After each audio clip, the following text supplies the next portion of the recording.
Março de 2023. O silêncio nos corredores do Tribunal de Justiça do Rio de Janeiro foi quebrado por um pedido de socorro financeiro desesperado. O Grupo Petrópolis, a terceira maior cervejaria do Brasil, declarava oficialmente uma falência iminente, sufocado por uma dívida colossal de 5,5 bilhões de reais. Que império era esse? Durante anos, foi o gigante intocável que começou com a bênção de Dom Pedro II, em 1882, com a histórica Black Princess. No seu auge, ostentava 8 megafábricas, empregava 24 mil trabalhadores e devorava 15% do mercado nacional de cerveja, desafiando abertamente a supremacia da Ambev e da Heineken. Hoje, as engrenagens mal se movem. Fábricas antes ensurdecedoras operam a menos da metade de sua capacidade. Milhares de trabalhadores foram dispensados de forma implacável, e as imensas linhas de invase acumulam poeira enquanto os juros diários corroem o que restou de seu patrimônio.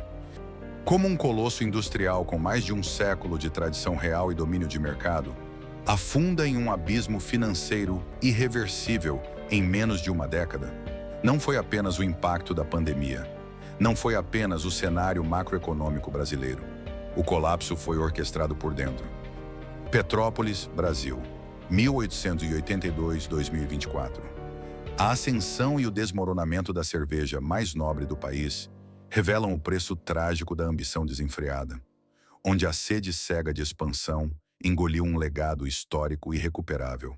Para compreender a magnitude e a dor desta queda, é preciso primeiro testemunhar a nobreza e a pureza de sua origem. Nossa história não começa em uma sala de reuniões fria e asséptica da Avenida Faria Lima, em São Paulo.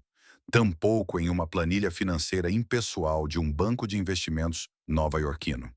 Ela nasce organicamente no coração da Serra Fluminense, sob a névoa fria, as chuvas de fim de tarde e os pinheiros da cidade imperial de Petrópolis, no ano de 1882. Naquela época, o Brasil ainda era um império recém-modernizado, e Petrópolis funcionava como o refúgio oficial de verão da corte de Dom Pedro II, um oásis de civilidade encravado nos trópicos. Foi neste cenário pitoresco de charretes, casarões coloniais majestosos e aristocracia intelectualizada que a fundação de algo muito maior do que uma simples fábrica de bebidas foi firmemente estabelecida. A fábrica de cerveja Princesa Imperial não abriu suas portas de madeira maciça como um negócio qualquer buscando lucro rápido. Sua inauguração foi um evento de Estado, contando com a presença física e atenta do próprio monarca, o imperador Dom Pedro II. Essa era uma chancela de absoluto prestígio que pouquíssimas instituições comerciais na história do país puderam ostentar. A água cristalina e gelada que jorrava das montanhas da Serra Fluminense oferecia o ingrediente perfeito, assemelhando-se de forma impressionante aos rios europeus, de onde os imigrantes e os mestres cervejeiros originais traziam suas receitas seculares em cadernos desgastados. Ali, entre os vales úmidos e o verde denso, a cerveja não era concebida como um produto de massa em linhas de produção frenéticas. Era uma arte meticulosa, um ofício laborioso tratado com o respeito, a paciência e a precisão de uma joalheria. A bênção do imperador não representava apenas um ato cerimonial e diplomático, mas a consagração definitiva de um padrão de qualidade que deveria, em tese, durar por todas as gerações futuras. Nas primeiras décadas de sua existência, a fábrica produzia seus barris sob os mais rígidos padrões artesanais. As pesadas caldeiras de cobre aqueciam o mosto lentamente, enquanto o aroma inebriante de malte torrado e lúpulo fresco tomava conta das ruas de paralelepípedo nos arredores da planta fabril. No entanto, foi no alvorecer do século XX, mais precisamente no emblemático ano de 1906, que a cervejaria daria o seu passo mais audacioso e definitivo. Buscando inovar no mercado e atender aos paladares mais exigentes da elite carioca que subia a serra fugindo do calor, os mestres cervejeiros debruçaram-se sobre os tanques para desenvolver uma receita inédita. O resultado foi uma cerveja escura, robusta, complexa, com notas profundas e harmoniosas de caramelo tostado e café. Em uma reverência direta à nobreza que amadrinhou sua fundação, eles a batizaram. Nascia assim a lendária Black Princess. A Black Princess não demorou a transcender a categoria de simples bebida. Ela se consolidou como um verdadeiro símbolo de status, refinamento e bom gosto. Durante grande parte do agitado século XX, enquanto o emergente mercado brasileiro de cervejas começava a se expandir, ditando regras de popularização com marcas focadas puramente em volume, cereais não maltados e baixo custo de produção, a Black Princess manteve sua aura intacta de exclusividade. Era a cerveja indispensável dos grandes banquetes diplomáticos, das celebrações luxuosas da alta sociedade, nos salões espelhados do Copacabana Palace. A escolha incontestável de intelectuais e boêmios de classe alta, que buscavam algo genuinamente superior ao comum. Ela provou sua resiliência histórica. Sobreviveu incólume a duas guerras mundiais que paralisaram as importações de insumos, a mudanças drásticas de regime político no Brasil, da monarquia para a República Velha, da ditadura do Estado Novo à redemocratização. Sobreviveu a crises econômicas cruéis e hiperinflações que dizimaram centenas de outras empresas centenárias. E sobreviveu, acima de tudo, porque sua essência produtiva permaneceu inalterada. A busca incansável pela qualidade suprema, honrando a coroa dourada estampada com orgulho em seu rótulo negro. Por mais de um século, a modesta mas imponente fábrica em Petrópolis operou como um guardião silencioso desse legado singular. Os funcionários que ali dedicavam suas vidas, muitas vezes passando o ofício de pai para filho, não se viam de forma alguma como meros operários de uma indústria de bebidas. Eles se consideravam artesãos ferrenhos, protegendo um patrimônio histórico nacional. As garrafas de vidro escuro, o rótulo elegante, o sabor inconfundível que não aceitava atalhos em sua fermentação. Cada elemento era uma cápsula do tempo intacta, conectando o Brasil moderno e ruidoso ao seu passado imperial mais elegante. A operação era modesta em números absolutos, mas financeiramente sustentável, profundamente orgulhosa de suas raízes locais e focada única e exclusivamente no longo prazo. Contudo, na virada tumultuada para o século XXI, o mercado global e nacional de cerveja começou a sofrer uma mutação agressiva, moldada pelo capitalismo predatório. A palavra de ordem nos corredores corporativos deixou de ser tradição ou sabor e passou a ser estritamente escala e market share. Megacorporações transnacionais começaram a engolir cervejarias locais e regionais em todo o mundo. No Brasil, o nascimento da gigantesca Ambev ditou as novas e brutais regras do jogo competitivo. Para sobreviver na nova era, não bastava mais ser excelente e respeitado. Era preciso ser monumental, voraz e estar presente em cada esquina do país. É exatamente neste ponto de inflexão histórica e perigosa que a trajetória imaculada da Black Princess e de sua fábrica matriz começa a mudar de curso de forma violenta e irreversível. Uma marca com 116 anos de glória, ostentando um selo de qualidade inquestionável e uma aura de nobreza autêntica, tornou-se repentinamente o ativo intangível mais cobiçado no complexo tabuleiro de xadrez corporativo brasileiro. A coroa imperial já não era mais vista pelos investidores como um símbolo de tradição a ser preservado, mas puramente como uma alavanca de marketing poderosa para a construção de um novo e agressivo império industrial. Desta vez não seria governado por monarcas mecenas, mas por barões do capital, especialistas em alavancagem e mestres da engenharia financeira. A semente de toda grande tragédia corporativa costuma ser plantada, ironicamente, no solo fértil de um produto de altíssimo valor. A excelência intocável da Black Princess foi exatamente o que atraiu os olhos sedentos da ambição desmedida. O legado monárquico, construído com tanta paciência e suor ao longo de mais de 10 décadas, estava prestes a ser capturado e injetado à força nas veias de uma máquina de expansão corporativa implacável. Esse choque de realidades marcaria para sempre o fim definitivo da era do artesanato romântico na Serra Fluminense e o início de uma saga turbulenta de ganância, poder, endividamento extremo e, eventualmente, ruína absoluta. O antigo e pacífico império estava prestes a ser comprado, transformado em commodity de luxo e, tragicamente, sufocado até a morte pelo próprio peso esmagador de sua nova, plástica e artificial grandeza. O ano é 1998. O Brasil atravessava uma década de estabilização econômica trazida pelo Plano Real, e o mercado de consumo de massas, há muito reprimido pela hiperinflação, finalmente explodia.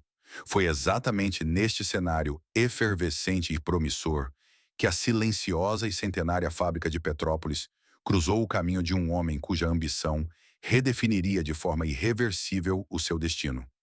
O empresário Walter Faria. Faria não era um romântico mestre cervejeiro com as mãos calejadas pelo ofício. Ele era um homem de negócios implacável, um estrategista nato com um apetite voraz por expansão e uma visão corporativa que simplesmente não admitia limites geográficos. Quando ele assumiu o controle do Grupo Petrópolis, não estava apenas comprando velhas caldeiras de cobre, receitas tradicionais e garrafas de vidro escuro. Ele estava adquirindo um passaporte direto e legitimado para a elite da disputadíssima indústria de bebidas sul-americana. Faria percebeu, com uma clareza predatória, o imenso poder oculto naquele legado histórico. A marca Black Princess, com sua inegável aura aristocrática, seu padrão de excelência e a histórica bênção do próprio Dom Pedro II, era um trunfo inestimável de credibilidade.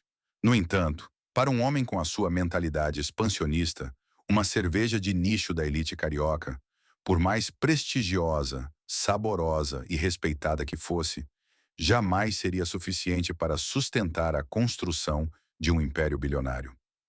No tabuleiro brutal do capitalismo moderno, o verdadeiro dinheiro, a influência inquestionável e o poder absoluto residiam estritamente no volume. A vitória só seria alcançada quando suas garrafas inundassem simultaneamente as prateleiras dos hipermercados, os balcões de madeira dos milhares de bares de esquina e as arquibancadas de cimento dos estádios de futebol em todo o vasto território nacional. Para financiar e dar forma a essa visão colossal, o Grupo Petrópolis precisava passar por uma metamorfose drástica. Aproveitando o prestígio, a confiança do consumidor e o histórico know-how produtivo da fábrica original da Serra, Faria orquestrou o lançamento e o impulsionamento agressivo de marcas voltadas especificamente para o grande público, com destaque absoluto para Itaipava e a Crystal. A estratégia era tão brilhante quanto letal para a concorrência. Utilizar o selo de qualidade histórico da marca matriz como uma ponta de lança mercadológica para vender milhões de hectolitros de cervejas mais leves, menos complexas e, fundamentalmente, muito mais baratas de serem produzidas. A transição foi um choque cultural e operacional imediato. A produção, que durante 116 anos foi medida no compasso lento, paciente e cuidadoso da fermentação artesanal, passou a ser chicoteada pela velocidade frenética das metas de vendas trimestrais. O silêncio dos vales úmidos de Petrópolis foi substituído pelo barulho ensurdecedor dos telefones, tocando em escritórios de vendas, e do ronco incessante de caminhões de distribuição cortando as estradas do país. O Grupo Petrópolis deixava de ser o guardião de uma tradição real para se transformar, de corpo e alma, em uma máquina de guerra comercial, preparada para derramar sangue, o seu e o dos concorrentes, na batalha pelo consumidor brasileiro. À medida que o novo milênio avançava, as históricas e pitorescas instalações originais na Serra Fluminense tornaram-se irremediavelmente minúsculas e obsoletas para a sede pantagruélica do Grupo Petrópolis. Para ousar desafiar de frente um monopólio quase inabalável e a máquina de distribuição esmagadora da recém-formada Ambev, era estritamente necessária uma infraestrutura de proporções titânicas, algo que o Brasil poucas vezes havia testemunhado. A resposta de Walter Faria a esse gargalo veio na forma de megafábricas, a começar pelo gigantesco e assombroso complexo industrial erguido do zero em Boituva, no interior do estado de São Paulo. Ali nascia o coração metálico e pulsante de um modelo de negócios que operava no limite extremo de sua capacidade. A planta de Boituva não era apenas uma cervejaria. Era uma verdadeira cidade de aço inoxidável dedicada à fermentação em massa. Centenas de caminhões vermelhos e brancos formavam filas quilométricas nas rodovias de acesso, operando em um ciclo exaustivo de 24 horas por dia, 7 dias por semana. Os novos tanques de fermentação, monstruosidades metálicas de altíssima tecnologia, erguiam-se como arranha-céus reluzentes sob o sol ardente do interior paulista, eclipsando completamente qualquer lembrança dos velhos tachos de cobre da matriz. Com essa nova artilharia pesada, a capacidade de produção do grupo saltou de forma astronômica. Em questão de poucos anos, o Grupo Petrópolis incinerou o seu status de curiosidade regional, romântica, para se consolidar, a ferro e fogo, como a inquestionável terceira maior força do mercado nacional de cervejas.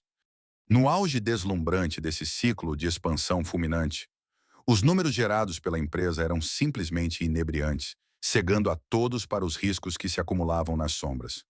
O grupo chegou a abocanhar espantosos 15% de todo o mercado brasileiro de cerveja, um feito considerado impossível por analistas financeiros apenas uma década antes. A marca Itaipava tornou-se onipresente na cultura nacional. Patrocinava desde pequenos e caóticos carnavais de rua no Nordeste até os cobiçados intervalos comerciais das novelas de horário nobre, além de gastar centenas de milhões para comprar os naming rights e batizar modernas arenas da Copa do Mundo de 2014. O Império de Faria parecia ser uma fortaleza invencível, surfando confortavelmente em uma onda histórica de liquidez do mercado brasileiro, crédito fácil jorrando de bancos públicos e privados, e um marketing hiperagressivo que não poupava despesas para contratar as maiores celebridades do país.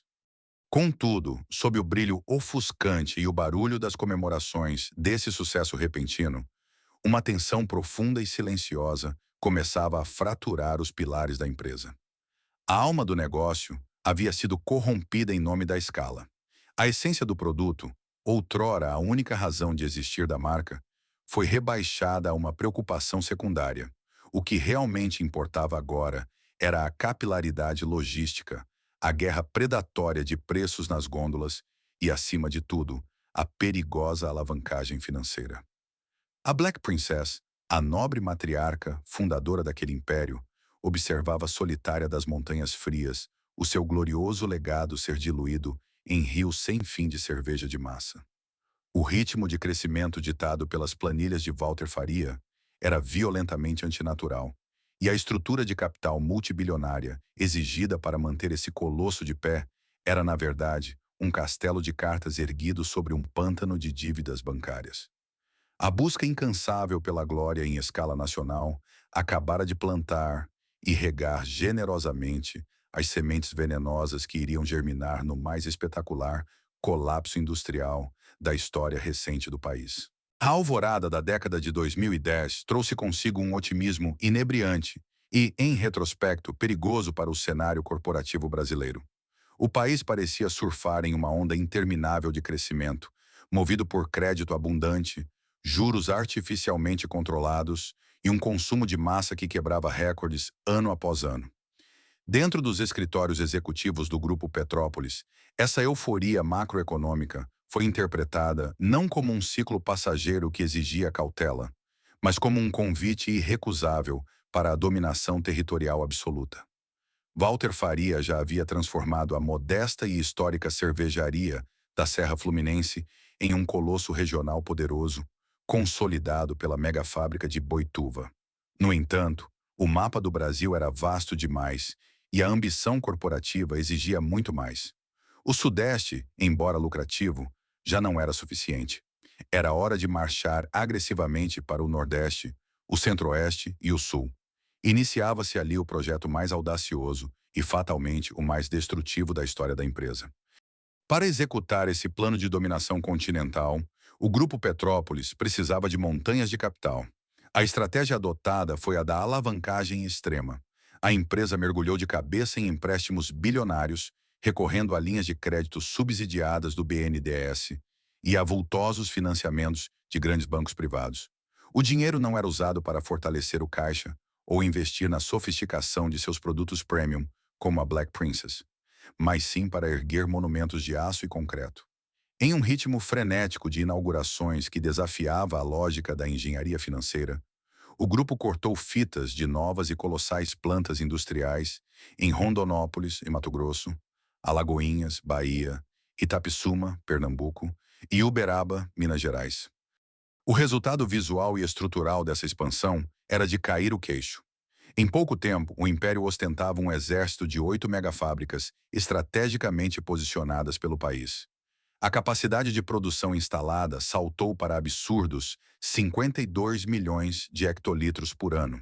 Para se ter uma ideia da magnitude geométrica desse número, as fábricas do Grupo Petrópolis agora possuíam a capacidade teórica de afogar estádios inteiros de futebol em cerveja todos os meses. O ruído constante de milhares de latas colidindo nas linhas de envase de altíssima velocidade tornou-se a nova trilha sonora da empresa. A máquina de produção havia se tornado um monstro insaciável, e para mantê-la funcionando, era necessário vender volumes colossais ininterruptamente. O Grupo Petrópolis não estava apenas produzindo cerveja, estava fabricando uma armadilha financeira ao redor de si mesmo. As sementes do colapso não foram plantadas na escassez, mas na mais absoluta e alavancada abundância. O campo de batalha nacional, no entanto, já estava ocupado por predadores titânicos que não cederiam um único centímetro de território sem uma luta comercial brutal. A expansão desenfreada e territorial do Grupo Petrópolis acionou os alarmes de emergência nos quartéis-generais da Ambev e, com força crescente, da holandesa Heineken. O Brasil passou a testemunhar o desenrolar de uma verdadeira guerra fria da cerveja. Nas trincheiras iluminadas pelas luzes frias dos supermercados e nos balcões engordurados dos milhares de botecos espalhados pelo país, a disputa por participação de mercado tornou-se selvagem e irracional. As armas utilizadas nessa guerra não visavam a qualidade do líquido no copo, mas a asfixia financeira do oponente. A Ambev, com seu controle logístico quase militar e um caixa inesgotável, respondia à invasão da Itaipava, no Nordeste, com campanhas de descontos predatórios, bloqueando geladeiras em pontos de venda e inflando os custos de distribuição. O Grupo Petrópolis, por sua vez, revidava queimando rios de dinheiro em marketing, comprando espaços publicitários milionários e forçando a venda de grandes volumes a margens de lucro cada vez mais espremidas. O foco operacional inteiro da empresa foi sequestrado por essa batalha de desgaste. A Black Princess, a nobre cerveja que um dia mereceu a bênção de um imperador, foi relegada a um canto esquecido do portfólio, assistindo em silêncio enquanto as cervejas de massa drenavam os recursos e a atenção da diretoria. Foi neste ambiente de combate corporativo cego que o grande erro matemático começou a cobrar seu pedágio invisível. O Grupo Petrópolis havia construído suas 8 megafábricas baseando-se na premissa irreal de que o mercado continuaria crescendo a taxas chinesas para sempre e de que os juros no Brasil permaneceriam dóceis. Porém, o custo fixo de manter estruturas de 52 milhões de hectolitros operando, somado ao pagamento de juros de uma dívida multibilionária, exigia que as fábricas rodassem perto de sua capacidade máxima de forma constante. Quando a margem de lucro por lata começou a derreter devido à guerra de preços imposta pelos concorrentes, a engrenagem começou a ranger. A empresa passou a viver uma contradição letal. Vendia milhões de litros, faturava bilhões, mas no final do mês, a rentabilidade não era suficiente para cobrir o serviço da dívida monstruosa que a mantinha de pé. O Grupo Petrópolis estava lutando em uma guerra de trincheiras contra inimigos infinitamente mais capitalizados, usando cartões de crédito corporativos para comprar munição. Por fora, as campanhas publicitárias com celebridades na TV pintavam o retrato de uma empresa vibrante e vitoriosa. Por dentro, nas sômbrias planilhas de fluxo de caixa, a água já começava a invadir o convés. O gigante de 8 cabeças estava perigosamente esticado, exausto e totalmente vulnerável ao primeiro grande choque que o futuro inevitavelmente traria. E esse choque não viria do mercado de cervejas, mas das páginas policiais. O ano de 2019 começou para o Grupo Petrópolis como uma continuação implacável e exaustiva de sua guerra de trincheiras pelo mercado nacional. As 8 megafábricas espalhadas pelo Brasil continuavam a cuspir milhões de litros de cerveja em um ritmo febril, e a fachada de sucesso inabalável era mantida a todo custo através de campanhas publicitárias de orçamento estratosférico. Nos comerciais de televisão, o verão parecia eterno. O sol brilhava sobre praias lotadas, celebridades sorriam com garrafas suadas nas mãos, e o slogan da Itaipava ecoava em milhões de lares. No entanto, o golpe mais devastador contra as fundações desse império não viria de uma manobra genial de marketing da concorrência, nem de uma súbita mudança nos hábitos dos consumidores. Viria com a força destrutiva de um furacão, dos corredores austeros da Polícia Federal e das páginas implacáveis da maior investigação criminal do país. A guerra corporativa, de forma abrupta, tornou-se um caso de polícia. Em 31 de julho de 2019, o Brasil acordou em estado de choque absoluto quando a força-tarefa da Operação Lava Jato deflagrou a sua 609ª fase, batizada de Operação Rock City. Os mandados de busca e apreensão miravam o coração financeiro e operacional do Grupo Petrópolis. O alvo principal, Walter Faria, o arquiteto ambicioso que havia transformado uma cervejaria histórica e pacata da Serra Fluminense na terceira maior potência cervejeira do país. As acusações trazidas pelo Ministério Público Federal eram graves, incrivelmente complexas e possuíam um potencial atômico de destruição corporativa. Procuradores apontavam que a estrutura financeira do Grupo Petrópolis havia sido instrumentalizada como uma gigantesca máquina de lavagem de dinheiro para socorrer a empreiteira Odebrecht. Os detalhes que emergiram das investigações pareciam um roteiro de um thriller financeiro. Alegações de operações estruturadas em contas secretas na Suíça, troca de reais no Brasil por dólares no exterior através de operadores financeiros e repasses ilícitos bilionários disfarçados em planilhas sombrias dominaram os noticiários e as capas de jornais de norte a sul do país. O executivo máximo da empresa, outrora celebrado nas revistas de negócios como um gênio tático da expansão industrial, teve um mandado de prisão preventiva expedido contra si, tornando-se temporariamente um foragido da justiça. A dissonância emocional e de marca foi brutal e imediata para o público e para os 24 mil funcionários que dependiam da empresa. Enquanto os aparelhos de TV nos botecos ainda exibiam a alegria plastificada das propagandas da marca, as redes de notícias em plantão de urgência transmitiam imagens de viaturas policiais com luzes giratórias cercando os luxuosos escritórios administrativos do grupo. Para a histórica Black Princess, o dano à sua aura de pureza e nobreza era incalculável e silencioso. Uma marca que foi construída laboriosamente sobre mais de um século de prestígio, chancelada pessoalmente por um imperador e venerada pela sua excelência intacta, via agora o nome de sua matriz arrastado para o epicentro do maior escândalo de corrupção da história contemporânea brasileira. A confiança inabalável, aquele ativo intangível e frágil que levou mais de 130 anos para ser cultivado na Serra, começou a se evaporar em questão de horas sob os flashes impiedosos das câmeras e o peso dos relatórios policiais. Dias após a deflagração da operação e uma caçada midiática, Walter Faria finalmente apresentou-se às autoridades e foi preso. Embora ele tenha sido libertado meses depois, após longas batalhas jurídicas, o pagamento de fianças milionárias e a concessão de habeas corpus, o estrago estrutural e principalmente psicológico dentro do Grupo Petrópolis já estava consolidado de forma irreversível. A catástrofe de relações públicas que dominou a mídia era apenas a fumaça visível. O incêndio verdadeiro, e muito mais letal, estava consumindo silenciosamente as profundezas do departamento financeiro.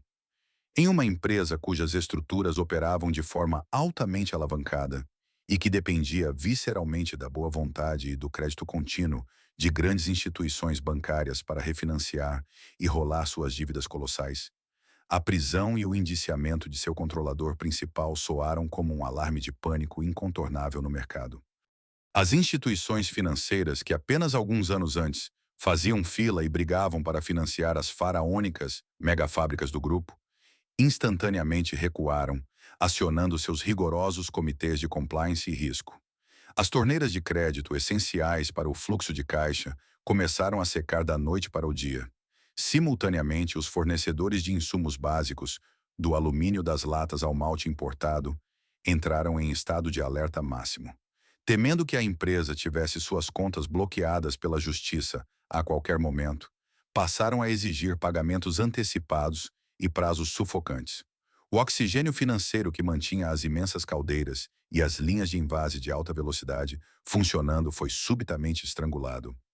No epicentro desse caos absoluto, ocorreu uma transição de poder emergencial que deixaria marcas profundas. Com o patriarca isolado, preparando sua defesa criminal e impedido de comandar as operações diárias com a mesma mão de ferro, a gestão executiva do gigante teve que ser abruptamente descentralizada e transferida para um comitê de crise, com a figura de sua filha assumindo o peso da continuidade dos negócios. Essa nova liderança herdou não apenas um império industrial com 52 milhões de hectolitros de capacidade instalada, mas uma verdadeira bomba relógio financeira, com o cronômetro já em contagem regressiva acelerada. Houve tentativas desesperadas de estabilizar o navio em meio ao temporal. A nova diretoria implementou rigorosos programas de compliance de última hora, prometeu reestruturações profundas de governança corporativa e tentou manter o foco das equipes na produção e nas vendas. Contudo, a máquina era gigantesca demais, pesada demais e dependente demais de uma estabilidade macroeconômica e de crédito que já não existia mais para eles. A tempestade jurídica da Lava Jato não declarou a falência matemática do Grupo Petrópolis de imediato, mas teve um efeito perverso. Ela removeu o escudo de invulnerabilidade e arrogância que mascarava a frágil engenharia de dívidas da empresa, sangrando sua credibilidade até a última gota.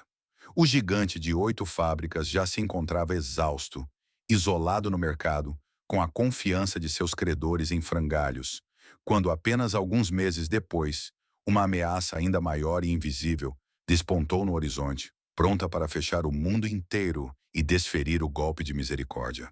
O ano de 2020 chegou não com o estrondo de uma nova e agressiva campanha de marketing, ou com o barulho ensurdecedor de inaugurações de novas plantas industriais, mas com um silêncio assustador que paralisou o planeta. A pandemia de Covid-19 varreu o Brasil, forçando o fechamento imediato e compulsório de bares, restaurantes, casas de shows, estádios de futebol e barracas de praia. Os principais e mais lucrativos canais de escoamento para o verdadeiro oceano de cerveja produzido diariamente pelo Grupo Petrópolis. Para uma empresa que havia desenhado e alavancado seu modelo de negócios inteiramente em torno de um giro de estoque frenético e de um contato direto com o consumidor nas ruas, o distanciamento social não era apenas uma crise sanitária global, era uma guilhotina comercial perfeitamente afiada. A tempestade invisível do vírus atingiu em cheio o calcanhar de Aquiles do império, a sua dependência absoluta e inegociável de um volume de vendas colossal. Em um cenário macroeconômico normal, o mercado cervejeiro nacional costuma ser altamente resiliente a crises, mas a estrutura de capital do Grupo Petrópolis, já severamente fragilizada pelo recente escândalo de corrupção e pela fuga de credores, era frágil demais para suportar a interrupção abrupta e violenta do fluxo de caixa. Com as portas de milhares de botecos trancadas em todo o país, o chamado mercado frio, onde as margens de lucro são tradicionalmente maiores. As vendas da Itaipava, Cristal e das outras marcas de massa do grupo despencaram vertiginosamente. O consumo migrou da noite para o dia para o mercado quente. Os corredores iluminados dos supermercados, onde a guerra de preços era ainda mais sanguinária, e as margens de lucro eram espremidas até o limite pelas redes varejistas e pela dominação logística da Ambev.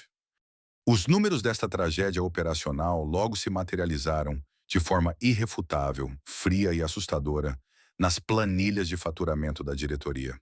No primeiro ano da crise, em 2020, o grupo ainda conseguiu, com muito esforço e queima de caixa, escoar cerca de 31,2 milhões de hectolitros. Contudo, à medida que a crise pandêmica se arrastava e a economia brasileira entrava em convulsão, a queda livre tornou-se incontrolável. Em um curto espaço de 2 anos, o volume despencou vertiginosamente para alarmantes 24,1 milhões de hectolitros em 2022. O valioso market share, a métrica sagrada pela qual a empresa havia sacrificado sua alma e seu patrimônio, que um dia orgulhosamente beirou os 15% na época de ouro da expansão nacional, encolheu de forma drástica para perigosos 10,6%.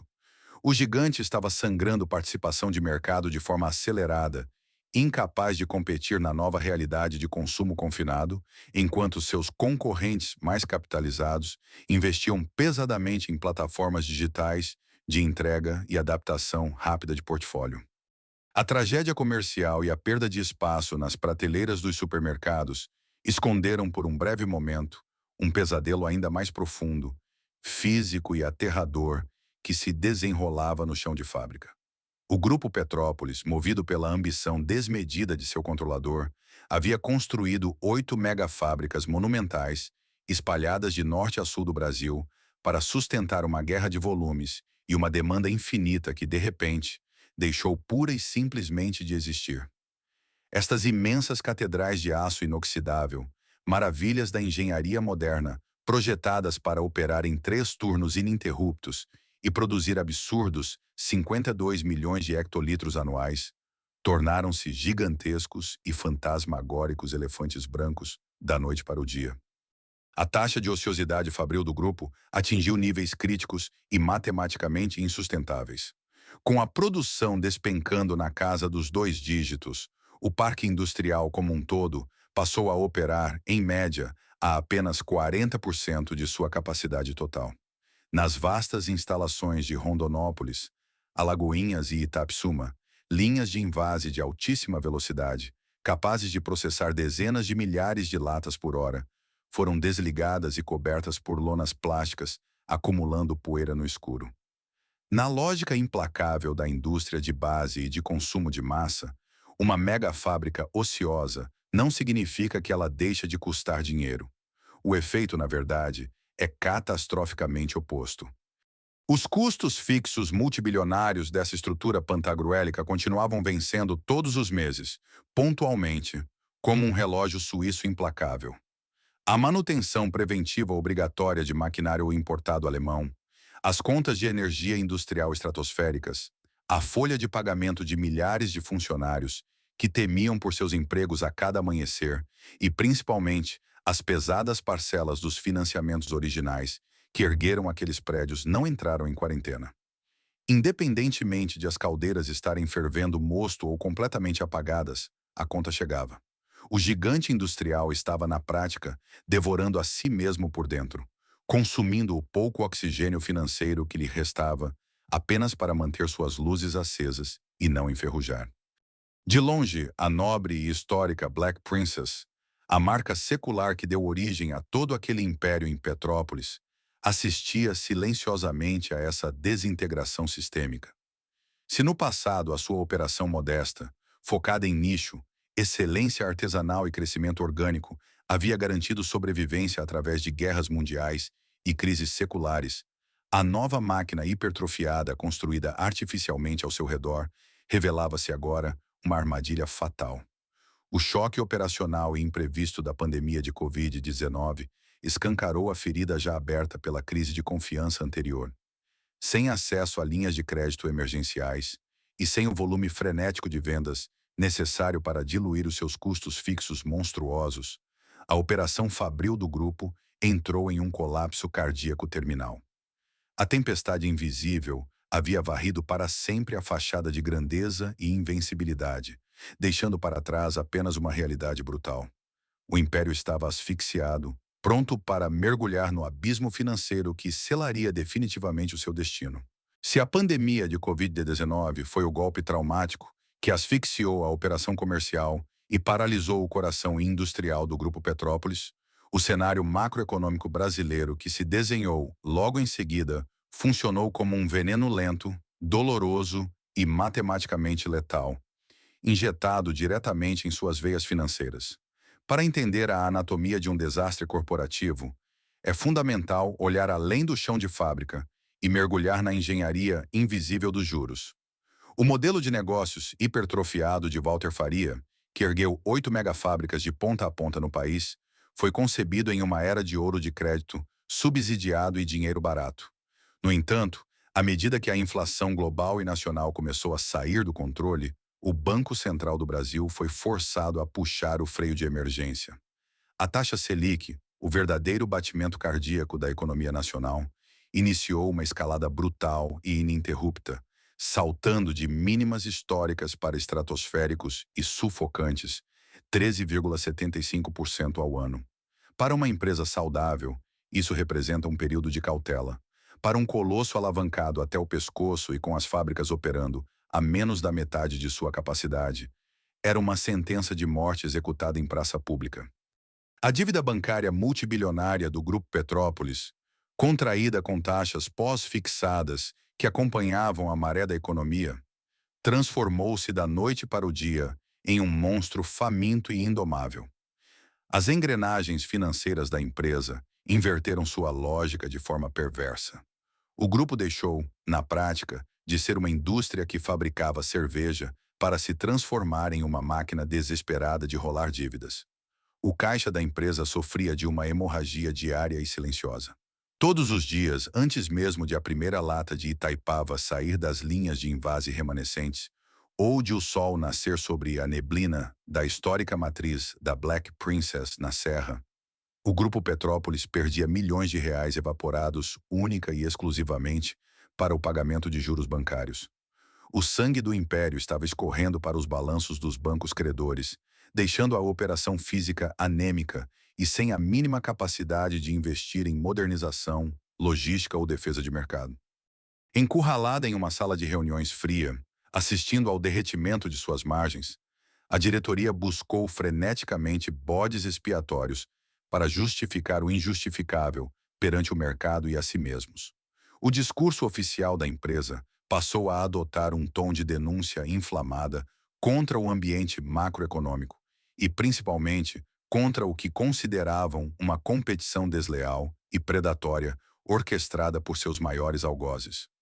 O Grupo Petrópolis passou a apontar o dedo agressivamente para a Ambev e a Coca-Cola, acusando as gigantes de utilizarem uma intrincada e bilionária engenharia fiscal através da Zona Franca de Manaus. Segundo a narrativa da Cervejaria Fluminense, enquanto eles sangravam pagando juros e impostos na produção convencional de cerveja, seus rivais acumulavam créditos tributários gigantescos na produção de concentrados de refrigerantes no norte do país, utilizando esse excedente de caixa para subsidiar campanhas predatórias de preços no mercado de cervejas de massa. Embora a assimetria tributária da Zona Franca de Manaus fosse um fato conhecido e historicamente debatido no setor de bebidas, utilizá-la como escudo argumentativo soou para o mercado financeiro menos como uma tese de defesa legítima e muito mais como o grito desesperado de um gigante que não conseguia mais ficar de pé pelos próprios méritos. A culpa pelos investimentos faraônicos, pelas megafábricas ociosas e pelas margens corroídas não estava escondida na selva amazônica, mas sim nas planilhas de risco mal calculadas pela própria diretoria anos antes. A desculpa tributária não comprou sequer um dia extra de paciência dos credores. Os grandes bancos, como Santander, Itaú e Banco do Brasil, já haviam classificado o Grupo Petrópolis em suas matrizes internas de risco como um paciente em estado terminal. O fator que finalmente quebrou a espinha dorsal do império cervejeiro foi a natureza cruel do cronograma de vencimentos de suas debêntures e empréstimos. A empresa não enfrentava apenas parcelas mensais de amortização. Ela possuía dívidas estruturadas na modalidade bullet, enormes montanhas de dinheiro, representadas pelo valor principal do empréstimo, que venciam integralmente de uma só vez em datas específicas. No passado, bastava uma ligação do controlador para que os bancos rolassem essa dívida alegremente por mais 5 anos. Agora, Com a confiança destruída pela Operação Lava Jato, o mercado retraído e a operação derretendo, os telefones nas mesas de crédito simplesmente pararam de tocar. As portas dos cofres estavam trancadas com cadeados duplos. O relógio iniciou sua contagem regressiva final. A sala de emergência financeira da companhia trabalhava em regime de pânico absoluto, movendo recursos de uma conta para outra, apenas para evitar o protesto imediato de títulos. A gestão executiva observava, paralisada, a aproximação de um muro de concreto a mais de 100 quilômetros por hora, sem freios e sem volante.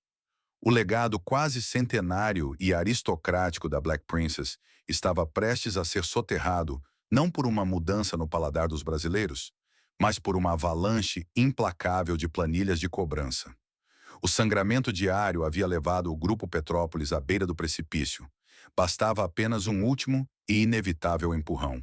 O calendário marcava os últimos dias de março de 2023. Nos corredores da sede administrativa do Grupo Petrópolis, o clima já não era de apreensão ou ansiedade, mas de um luto corporativo sombrio e resignado.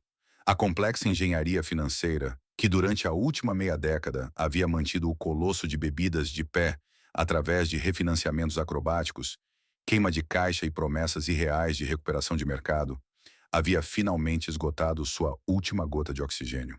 A parede de concreto com a qual a empresa estava prestes a colidir já não estava no horizonte.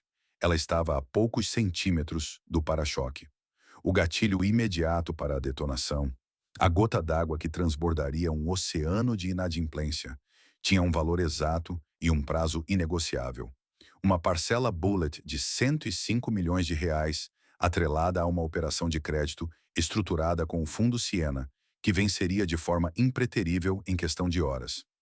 Para um império que, em seu apogeu, faturava múltiplos bilhões anualmente, ostentava 15% de todo o mercado nacional e patrocinava os maiores eventos do país, 105 milhões de reais seriam, em outros tempos, um compromisso liquidado com um simples telefonema para o gerente da conta.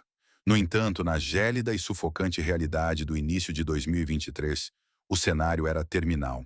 O caixa da empresa estava completamente drenado pela ociosidade fantasmagórica de suas 8 megafábricas e sangrado diariamente pelos juros estratosféricos da taxa Selic. Não havia liquidez, não havia margem de manobra e, sobretudo, não havia mais confiança de nenhum banco para rolar aquele título. Pagar essa parcela significaria deixar milhares de funcionários sem salários no final do mês ou interromper brutalmente a compra de insumos básicos para a produção da semana seguinte. Encurralados, sem crédito, sem apoio político e sem opções viáveis de renegociação amigável, os executivos e os advogados da companhia foram forçados a tomar a decisão mais amarga, traumática e humilhante de toda a história centenária da empresa. Em uma corrida desesperada contra o relógio para evitar que os credores avançassem e bloqueassem judicialmente as contas bancárias da cervejaria, o que paralisaria fisicamente as operações em menos de 48 horas, o Grupo Petrópolis acionou o botão de autodestruição controlada. No dia 27 de março de 2023, os advogados da empresa submeteram um pedido de urgência à 5ª Vara Empresarial do Tribunal de Justiça do Rio de Janeiro. A terceira maior cervejeira do Brasil estava, oficialmente, pedindo recuperação judicial. O gigante havia caído de joelhos. A petição inicial protocolada na Justiça Fluminense era um calhamaço de documentos técnicos e linguagem jurídica fria, mas que nas entrelinhas narrava o obituário financeiro de uma tragédia industrial sem precedentes no setor de bebidas brasileiro. Quando o sigilo processual caiu e os números reais da catástrofe vieram a público na imprensa econômica, o mercado financeiro inteiro prendeu a respiração. O tamanho do buraco negro financeiro era assombroso. A dívida declarada, que inicialmente circulou nos bastidores na casa dos 4,4 bilhões de reais, foi rapidamente auditada, atualizada e exposta em sua total e aterradora magnitude. O Grupo Petrópolis devia 5,5 bilhões de reais. A lista de credores que se formou nos autos do processo parecia o índice das maiores instituições financeiras do país e do mundo. Banco Santander, Banco do Brasil, Itaú BBA, Deicoval, além de fundos de investimentos implacáveis e uma legião de centenas de fornecedores, desde multinacionais que forneciam o alumínio para as latas, até pequenas transportadoras terceirizadas que agora temiam a própria falência ao tomarem um calote de milhões. As planilhas anexadas ao pedido de socorro judicial expunham a anatomia da derrocada. O grupo afirmava que, para sobreviver nos anos anteriores, teve que sacrificar suas margens a ponto de vender cerveja praticamente pelo preço de custo apenas para gerar fluxo de caixa e pagar juros diários. O contraste visual e histórico daquele momento era devastador. A mesma linhagem corporativa que 140 anos antes havia nascido nas montanhas de Petrópolis, sob os olhares atentos, os aplausos e a bênção de Dom Pedro II, ostentando um padrão de qualidade artesanal que a tornou a cerveja mais respeitada da nobreza e da elite intelectual do país, agora encontrava-se nua no banco dos réus do capitalismo moderno. A histórica Black Princess, cuja coroa dourada ainda estampava os rótulos nas poucas linhas de invase que ousavam funcionar na Serra Fluminense, era agora prisioneira e refém de um processo de insolvência causado pela ambição desenfreada das marcas populares de seu portfólio. A recuperação judicial de 5,5 bilhões não representou apenas o fim do fluxo de caixa ou a confissão matemática de um fracasso monumental. Ela foi a decretação oficial e pública da morte do sonho megalomaníaco de Walter Faria. O império que ousou peitar a Ambev, construindo 8 fortalezas de aço inoxidável, estava prestes a ser fatiado, auditado e governado, não mais por mestres cervejeiros ou gênios do marketing, mas por administradores judiciais, juízes implacáveis e banqueiros sedentos por recuperar até o último centavo de seus prejuízos.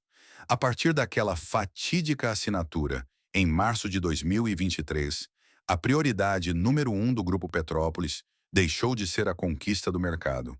Tornou-se pura e simplesmente a mais brutal, sangrenta e desesperada luta pela sobrevivência diária.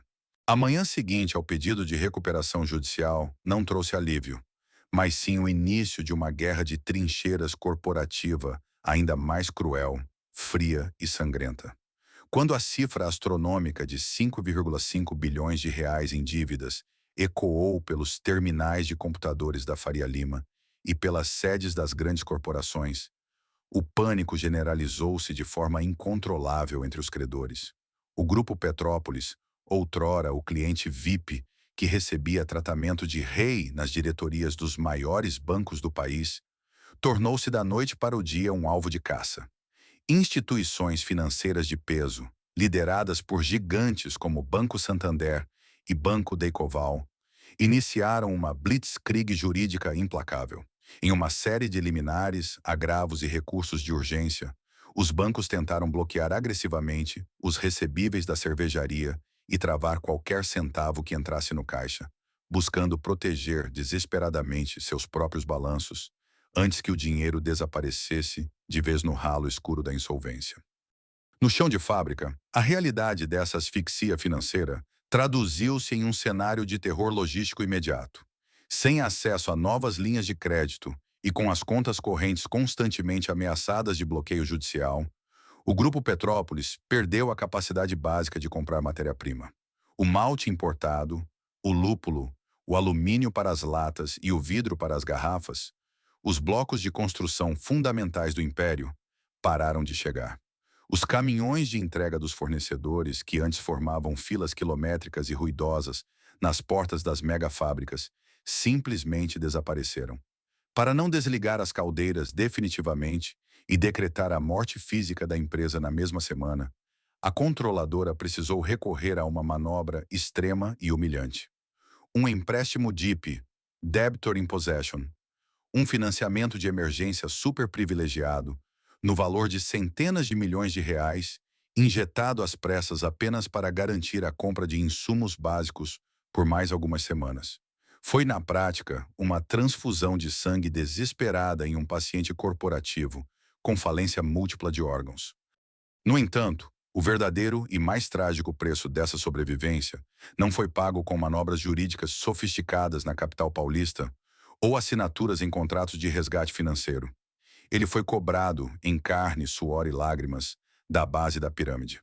Para convencer a justiça e os rigorosos administradores judiciais de que a empresa possuía um plano de viabilidade estrutural e merecia continuar existindo, o Grupo Petrópolis foi forçado a iniciar um processo brutal de desmembramento de si mesmo. O colosso industrial precisava amputar seus próprios membros para tentar salvar o coração remanescente. A ordem que desceu dos escritórios acarpetados da diretoria para as 8 megafábricas espalhadas pelo Brasil foi fria, estritamente matemática e humanamente devastadora. Corte de custos absoluto, sem exceções.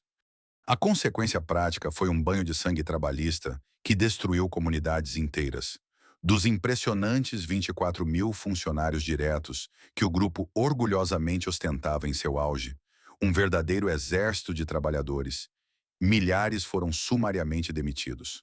Pais e mães de família, muitos dos quais haviam dedicado décadas de suas vidas às linhas de produção em cidades do interior, onde a cervejaria era a única grande fonte de emprego formal e segurança, viram-se repentinamente nas ruas.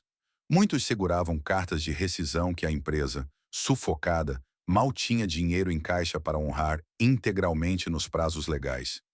A frota logística, antes composta por milhares de caminhões vermelhos e brancos reluzentes que cruzavam as rodovias do país como símbolos incontestáveis da onipresença da marca, começou a ser liquidada. Veículos foram vendidos às pressas em leilões, dezenas de galpões de distribuição regionais foram esvaziados, trancados e devolvidos, e rotas inteiras de entrega no interior do país foram simplesmente abandonadas para a concorrência. As imponentes megafábricas, símbolos máximos da ambição desmedida de expansão de Walter Faria, transformaram-se rapidamente em monumentos à melancolia industrial.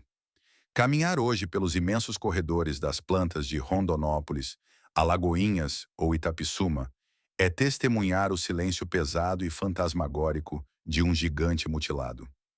Linhas de envase alemãs de última geração, que custaram dezenas de milhões de euros, permanecem inertes, cobertas por grossas lonas plásticas para não acumular sujeira, enquanto um contingente reduzido e exausto de trabalhadores tenta manter a operação rodando a uma fração minúscula de sua capacidade original. O Grupo Petrópolis não fechou as portas no dia em que pediu recuperação judicial, mas o império, com sua aura de invencibilidade que um dia assombrou o mercado, deixou de existir. A empresa tornou-se uma sombra esquálida de si mesma, um zumbi corporativo lutando não mais pelo topo do pódio, mas pelo direito humilde e incerto de abrir os portões na manhã seguinte. O vento frio e úmido que desce pela Serra Fluminense nas tardes de inverno de 2024 carrega consigo o mesmo aroma de pinheiros e terra molhada que o imperador Dom Pedro II sentiu em 1882. Se você caminhar hoje pelas ruas de paralelepípedo de Petrópolis, longe do frenesi das metrópoles de aço e vidro, a neblina ainda abraça os casarões históricos com uma aura de aristocracia adormecida. Ali, o berço físico do Grupo Petrópolis permanece de pé. A fábrica matriz, com seus velhos portões e sua herança secular, sobreviveu. Contudo, a atmosfera que a envolve não é mais de triunfo ou de majestade monárquica, mas de uma profunda, silenciosa e amarga melancolia industrial. O império colossal que germinou daquelas montanhas está em ruínas, e a coroa dourada estampada nos rótulos escuros tornou-se o símbolo de uma realeza prisioneira de seus próprios erros. Para compreender a totalidade da tragédia que culminou em uma recuperação judicial de 5,5 bilhões de reais, é preciso olhar para a garrafa de Black Princess. O paradoxo mais doloroso desta derrocada corporativa é que a queda do Grupo Petrópolis nunca foi motivada por uma falha em sua essência original. A Black Princess, a cerveja escura, complexa e amargamente equilibrada, continua sendo produzida. A receita centenária, que resistiu a 2 guerras mundiais, ao colapso de regimes políticos e a décadas de hiperinflação, ainda preserva a sua excelência irrefutável. Ela não perdeu sua qualidade no copo. Ela perdeu sua alma nas planilhas de Excel. O legado de paciência artesanal foi sequestrado diluído e sacrificado no altar de uma megalomania corporativa que acreditou cegamente que o tamanho era o único antídoto contra a mortalidade empresarial. A saga de Walter Faria e do Império da Itaipava deixará cicatrizes profundas nos anais da história econômica brasileira, como o caso definitivo sobre os perigos da ambição descolada da realidade. O erro fatal não foi tentar crescer, mas sim o método escolhido. A alavancagem extrema, a dependência tóxica de dívidas subsidiadas e a crença arrogante de que o mercado consumidor absorveria infinitamente 52 milhões de hectolitros anuais. Ao tentar esmagar a Ambev e a Heineken em uma guerra territorial sem quartel, o Grupo Petrópolis esqueceu a lição mais básica do capitalismo de longo prazo. A rentabilidade importa infinitamente mais do que a simples participação de mercado. O market share não paga juros compostos. O ego não quita debêntures de curto prazo. Quando o cenário macroeconômico mudou e o oxigênio financeiro desapareceu, as 8 megafábricas de aço inoxidável espalhadas pelo Brasil não funcionaram como fortalezas. Elas se revelaram imensas âncoras de chumbo amarradas aos pés de um nadador exausto. O custo fixo monstruoso de mantê-las de pé, combinado com os juros extorsivos da taxa Selic a 13,75% e a ociosidade de 60% nas linhas de invase, criou um buraco negro financeiro que engoliu a empresa de dentro para fora. A engenharia de ilusões acabou, deixando exposta uma carcaça industrial mastigada por credores furiosos, administradores judiciais e leiloeiros implacáveis. O verdadeiro custo dessa odisseia falha, no entanto, não é medido em bilhões de reais devidos ao Banco Santander ou ao Deicoval, mas no impacto humano que se espalhou silenciosamente pelo interior do Brasil. Cidades como Boituva, Rondonópolis e Alagoinhas, que um dia vibraram com o ronco ininterrupto de milhares de caminhões de distribuição e com os empregos diretos gerados pelas gigantescas linhas de produção, agora lidam com o vácuo econômico e o desespero de famílias inteiras. Mais da metade dos 24 mil funcionários originais foi ejetada para as estatísticas de desemprego. Operários de chão de fábrica, motoristas de frota e técnicos de manutenção pagaram com seus meios de subsistência o preço pelo jogo de pôquer multibilionário jogado nos altos escalões da diretoria. Hoje, quando uma garrafa de Black Princess desliza solitária pelas linhas de invase remanescentes, há uma ironia cruel em seu rótulo. A bênção do imperador ainda está lá, impressa no vidro escuro. A cerveja sobrevive, testemunha ocular de sua própria ascensão e queda.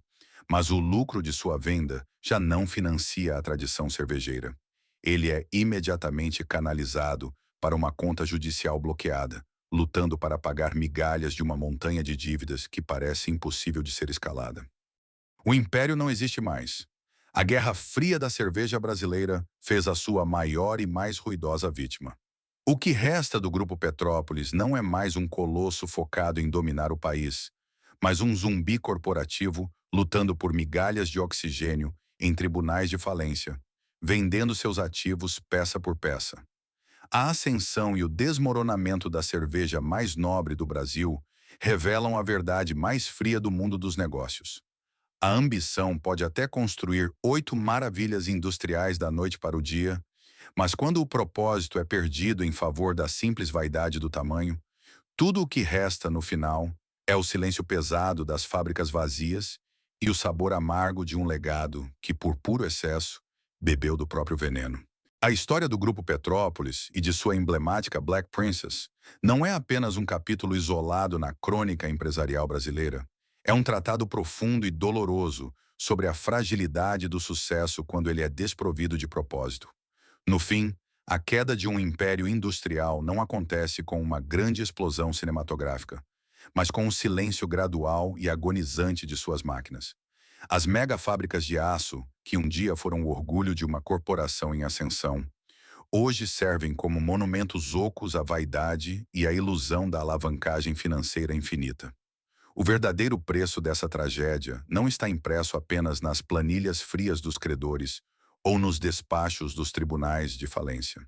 Ele é sentido visceralmente no vazio deixado nas cidades do interior, nas mãos calejadas dos milhares de trabalhadores que dedicaram suas vidas às linhas de produção e, inevitavelmente, na diluição de um legado que levou mais de um século para ser construído com suor, paciência e a bênção de um imperador. O mercado nos ensina, de forma brutal e implacável, que o crescimento não pode ser uma métrica vazia. Quando a sede cega de dominar a concorrência substitui o compromisso inegociável com a qualidade, e quando as dívidas se tornam maiores que a própria essência do produto, até o gigante mais inabalável pode desmoronar sob o próprio peso. A Black Princess, com sua receita nobre, sobreviveu ao teste do tempo, mas o império artificial que a absorveu não conseguiu sobreviver a si mesmo. Se este mergulho profundo na história industrial do Brasil te fez refletir sobre os bastidores invisíveis das grandes marcas que consumimos diariamente, não se esqueça de se inscrever no canal. Deixe o seu comentário abaixo. Qual outra gigante do mercado você acredita que esconde uma história de colapso prestes a ruir? O seu apoio é fundamental para continuarmos desenterrando e documentando as verdades não contadas do nosso mundo corporativo. Até o próximo documentário.